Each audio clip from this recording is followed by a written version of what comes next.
Welcome to the Thames Valley Cancer Alliance Health and Wellbeing series. At the Cancer Alliance, we work with colleagues across the Thames Valley covering Buckinghamshire, Berkshire, Oxfordshire and parts of Wiltshire. Our sessions are developed and delivered by health professionals from NHS trusts and wider providers across the Thames Valley who work with people receiving treatment for cancer. Today, I'm joined by Dr. Petra Kagleder, counselling psychologist from Berkshire Healthcare Trust, and Petra is presenting the second part of a three-part talk on psychological wellbeing in cancer. Today's part is on understanding psychological wellbeing, where she'll introduce the three-system approach, talking about the systems of threat, drive, and soothe.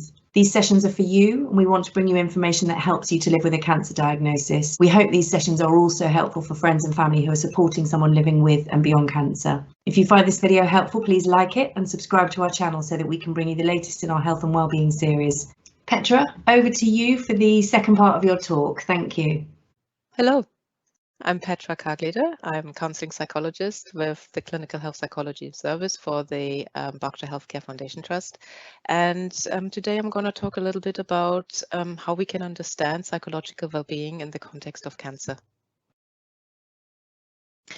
Before talking about strategies that may be helpful in managing some of the more difficult emotions associated with cancer, let me first introduce you to the three systems idea.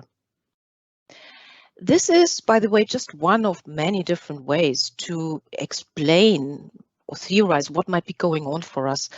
But over time, we have found that quite useful. It seems to make sense to people.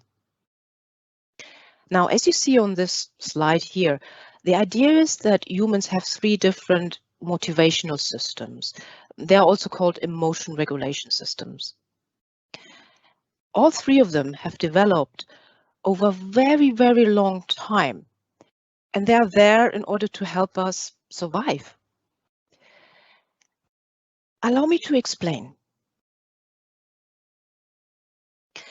The threat system's job is to keep us safe. That's what it does. It does so actually by following the motto, better safe than sorry. It continuously scans for danger, internal and external, within our own world and outside.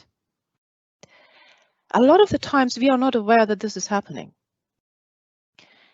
However, if the system detects a perceived threat, the amygdala, a almond-shaped structure in the brain, swings into action and arranges for adrenaline and cortisol being released in the bloodstream. And that gets you ready for fight or flight. Feelings associated with this threat system include anxiety, anger, disgust, these sort of feelings. Now, this threat system is triggered by all sorts of perceived threats. Stress, pain, a couple of them. Others could be attending appointments, social media, the next wonder cure, the next wonder threat, whatever it is. Waiting for test results may feel familiar, treatment changes, and so on and so forth. Also, humans are actually really good at triggering the threat system internally. So this could be, for example, difficult thoughts, difficult memories, fears, perhaps trauma. A lot of us have gone through really difficult stuff that may still be present in us.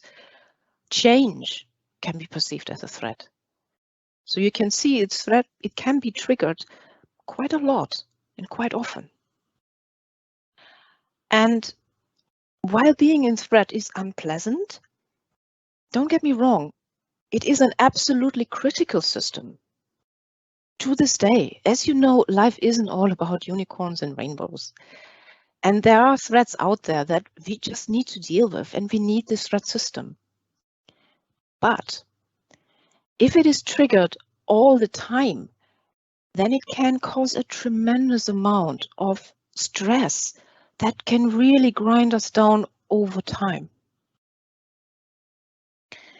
Now, being safe is important, but getting out there and getting food, water, resources, shelter is also very important. And this is what the drive system is for. Its job is to motivate us to go out and get those resources, to thrive. In our modern world, this system may be behind our desire to get the latest fancy phone, or keep the house shipshape, or further our own career, whatever it is. Once this drive system is triggered, dopamine is released, and dopamine feels great. Feelings associated with this system are wanting, achieving, being focused, like really on the button, going there. It feels great. It feels very, very focused and tight. What gets us into drive? Well, things like achieving goals, hobbies, interest, playing, for example, a sport, or just cheering for the local team. Socializing and ticking things off a list feels great. Like with the threat system, though, being in drive all the time can put a great strain on our whole being. But sometimes, particularly when we feel quite demotivated and low in mood and don't really want to do anything, it may be helpful to try to get us into a little bit into the drive. In those instances, trying to do some activities that you used to enjoy, but you're not so sure you might still, that may help you feel a little bit better, even though you may not expect that you feel better. Just, I would say, try it out anyway and go there anyway. Now, both threat and drive are very activating systems. They take up quite a bit of energy, and none of us has daily unlimited supply of energies.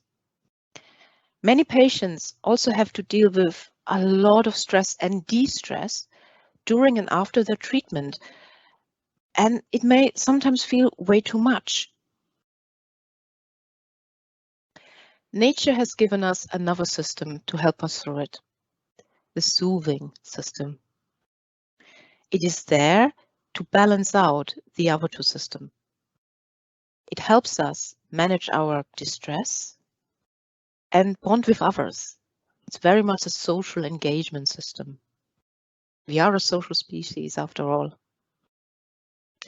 Now, when the soothing system is activated, our brain triggers the release of body-made opiates and oxytocin. You may be familiar, may have heard of oxytocin as the cuddle hormone. It feels great. And if you want to know whether you are in soothe mode, well, the feelings associated with soothe are feelings of contentment and safety and being protected and cared for by others, and that you can trust them. For me, actually, the most important aspect of this is safety. If we don't feel at least somewhat safe, it is very hard to get into this soothe mode. So creating safety for yourself where possible is absolutely essential. Now, overall, however, to get into soothe mode, you can try things like breathing exercises, gentle movement, music, particular smells, for example. Being in nature, it's always good to be out there with the greenery. Spending time with a loved one or with your pets. All of this can help us get into the soothe mode and turn down, calm our nervous system. Now, the soothing system is often in our modern day and age the most neglected of all of the three systems. Somehow we seem to have gotten to the conclusion that this is an optional state to be in, a bit of a guilty pleasure. But instead, I would argue that accessing this soothe mode is mandatory, particularly if you're getting through an already tough cancer journey. Because it can calm our nervous system, bring you back into the moment, and help you cope with the daily grind of having to deal with cancer, with all the treatments, with all the consultation, with everything. And again, Let me stress, this is not an optional add-on. It is essential to balance out the threat and the drive. It's a bit like if you're driving on the motorway in the first gear, full pelt, then your engine will eventually burn out. So applied to these three systems, the threat and the drive system, well, they are the accelerator, and the soothing system, well, that's the brakes. And you need both of them to drive safely. Ideally, you want all three systems to be in balance. So thank you very much for your time today. Thank you very much for your time, Petra, and we'll be coming back to you shortly for the third part of your talk. Thank you for watching. We'll include links to the first and third parts of this talk in the description for the video. Please leave your feedback in the comments. We'd love to hear your thoughts on subjects you'd like us to bring you and any questions we can answer in future sessions. To find out more about the Thames Valley Cancer Alliance, please visit our website. Details in the description for this video. You can join our mailing list and also find information on how you can get involved with the work we do. Thank you again, and we look forward to bringing you more of the information you want to see.